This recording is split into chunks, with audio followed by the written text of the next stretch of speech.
everybody, welcome back to the channel. This is MTG Ghoul Dude, and today we're going to be covering dragons. Some more dragons, starting off in Legends and moving all the way up to Urza'sSaga in this one.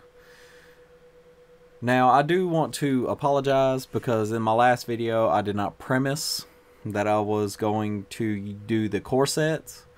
And I realized that in doing that, it kind of messed up the order, and, you know, seeing some of the dragons in that video messes up where they would be in this video. So I will not be using those dragons in this video, but I will. They are all going to be in the same playlist, so if you want to go and look through that playlist. There was a commenter on the last video on the limited edition alpha through 8th edition that named just about all of these dragons, but if you just want to see them, you're more than welcome to stay on the video, but that's what it's for. So without further ado, let's go on ahead and start all the way back in Legends. And with Legends, we got those iconic original elder dragons, which is, you know, what the EDH stands for, the Elder Dragon Highlander. But without further ado, let's go on ahead and introduce the pretty much the founders of the Commander format, starting off with Arcady Sabbath. For two generic, 2 white, 2 green, and 2 blue, it is a 7/7 with flying, and for a white, it gets +0/+1 until end of turn. Oh, excuse me. Your untapped creatures gain +0/+2. Attacking creatures do not get this bonus. I mean, it's been errated. It just doesn't, you know, stuff like that. And then you must pay white, green, and blue during during your upkeep, or you must sacrifice them. And even then, during these times, they did not have the color wheel figured out. You know, they didn't know that they were going to call it Wooburg. In my opinion, I don't know. This is just me speculating. Speculation. I need to start using that word a little bit more. And they didn't have that figured out, in my opinion. So I guess that's where you see the white, green, and blue instead of the white, blue, green.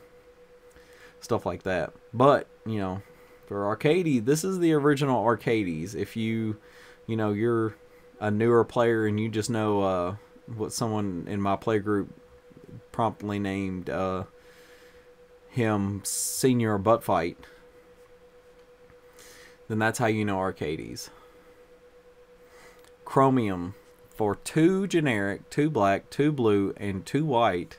It is another 7/7 with flying and rampage. And now don't even get me started on what rampage is. If somebody would like to put that ruling of what rampage actually is down in the comments below, please do. I would greatly appreciate it, because keeping up with some of these very old, not as used keywords, it gets kind of frustrating every now and then. But it does have the tax where you have to pay one of each of its mana cost, or you have to sacrifice them. And you know, for a little bit of history, for context, for me, this was one of the first ones that I wanted to build. You know, all the way back in 2016, 2017, whenever Shadows of Innistrad, and I seen this, and I was like, man, that's a really cool card. I want to build it.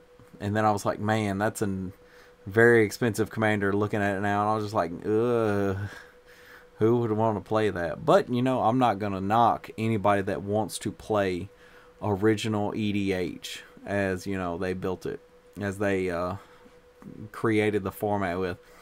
And there's also I'm sure if you wanted to look it up online, there is original EDH deck text for this commander, like how building it with just what they had during that time, which was pretty awesome. If you wanted to go and like see some and those decks are not cheap, like at all, because they're using like revised soul rings. Like what? But But yeah, those are just like awesome builds. I'm sure you could look them up somewhere. They just sound awesome. And then we get the biggest bad of them all, the one that we've seen the most of, before he killed just about all the rest of them. Nuka-Bolas. For 2 generic, 2 blue, 2 black, and 2 red, it's a 7/7, just like all the rest of his brothers. With flying, an opponent damaged by Nuka-Bolas must discard the entire hand. And if they don't have any hands, they ignore the effect, and then you pay the tax for having Nuka-Bolas on your battlefield, which is still pretty cool. And to this day, I am just so naturally confused. I'm making the assumption that what is surrounding him, I'm guessing those are his wings. I always thought they were like a chair wall, but I'm just going to go on ahead and assume it's his wings, because then he's hoarding knowledge. Palladium ores. 2 generic, 2 white, 2 green, and 2 red. It's a 7/7 with flying and trample, and you got to pay the tax.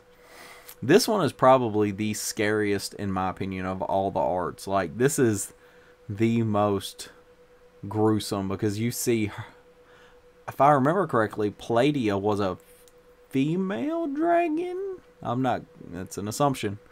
I do a lot of assumptions. You know what they say about assumptions. If you assume, you make an ass out of you and me. But that's just a southern saying down here in the south. But yeah, this the visceral, like the skeletons on the ground. It's pretty rough.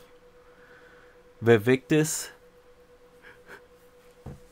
I think that's right. Vivictus. Is it Vivictus or Vivictus? Vivictus Asmati. For 2 generic, 2 black, 2 red, and 2 green, it's a 7/7 with flying, and it has a host of abilities, starting out with, you can pay a black, and it gains +1/+1 until end of turn.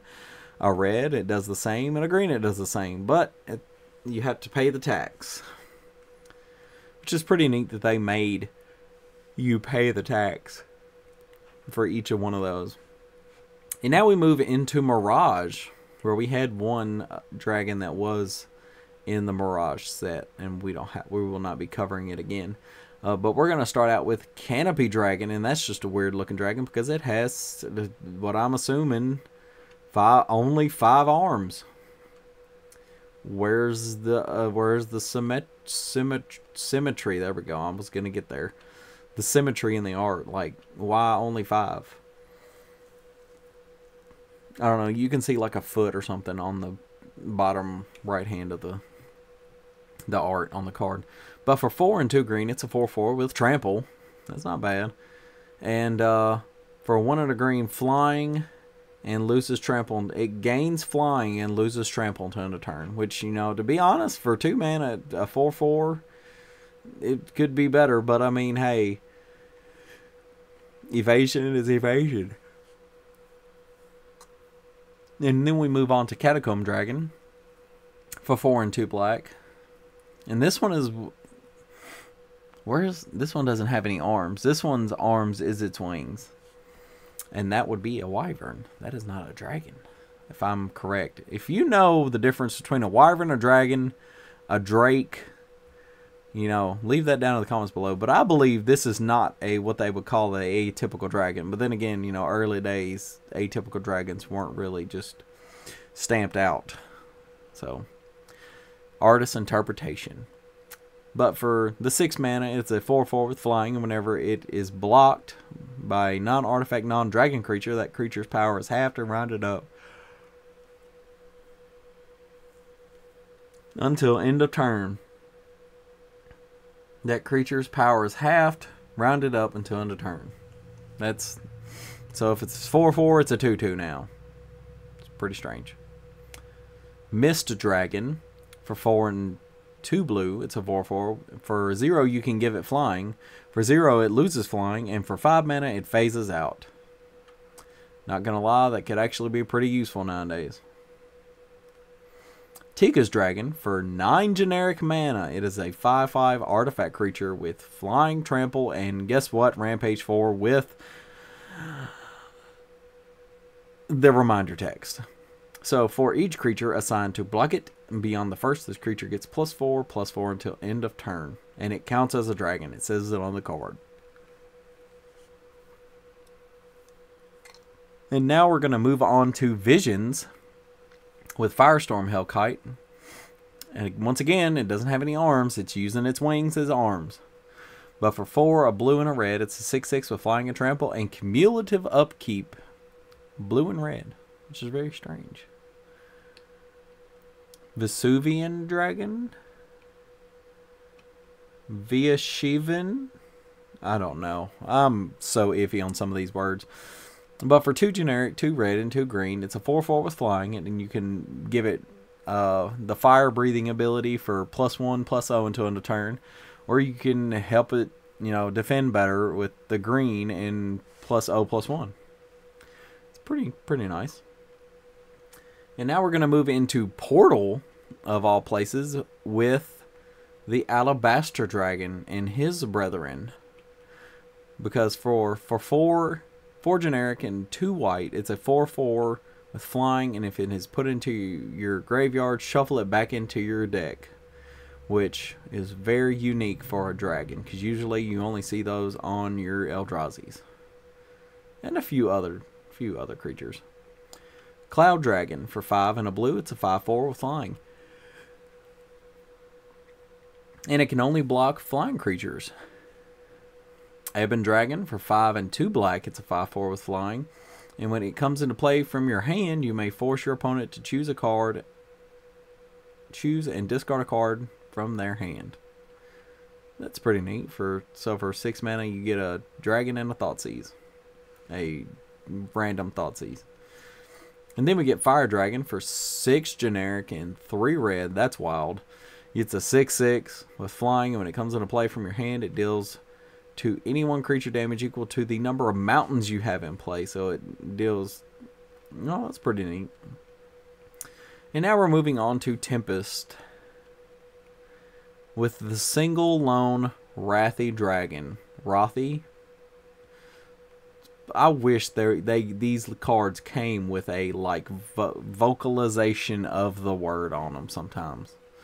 But for 2 and 2 red, and that's just something that, being a newer person to Magic wouldn't understand how to pronounce. But for 2 generic and 2 red, it's a 5/5 with flying. When it comes into play, sacrifice 2 mountains or sacrifice it. Which all in all, for 4 mana, 2 mountains, if you're later on in the game, it's not that bad. And then we move into Exodus with the Exalted Dragon. And for 4 generic and 2 blue, it's a 5/5 with flying. Each turn, it cannot attack unless you sacrifice a land. That's kind of greedy there, especially for white. And then you better hope you have green. That way you can start bringing your lands back. Because if not, this dragon is going to take over your board state and leave you with nothing. And now we move into Portal, the Second Age. What? With the lone Brimstone Dragon.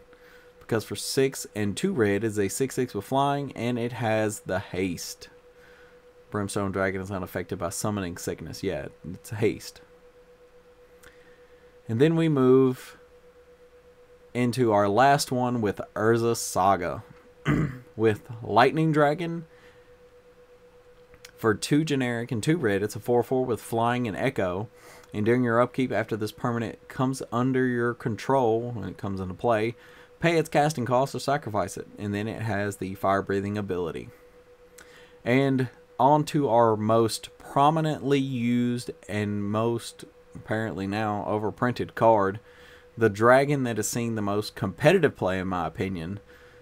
In CEDH, we have... Psych, you thought it was World Gorger. That's the next video. Got you. Alright, Shivan Hellkite. Because for 4/5 and 2 red, it is a 5/5. I am sorry, I am so tired. It is flying, and for 1 and a red, it deals 1 damage to target creature or player. And with infinite mana, you just shock everybody to death, which actually could be a good little... I might have to look into this for a dragon deck. But that is going to be it for today, everybody. I appreciate everybody that has stuck with me for this long. Everybody that likes, comments, subscribes, and shares on the videos for the channel. You're so appreciated. Like, I couldn't tell you guys enough. Like, y'all are the reason why I'm doing this, and I really was looking forward to doing dragons, because this is the year of the dragon. And, you know, dragons are one of the most pivotal creature types that we have in Magic, besides zombies, because nobody beats zombies, in my opinion. But that is going to be it for today, and I will see you guys next time in the graveyard.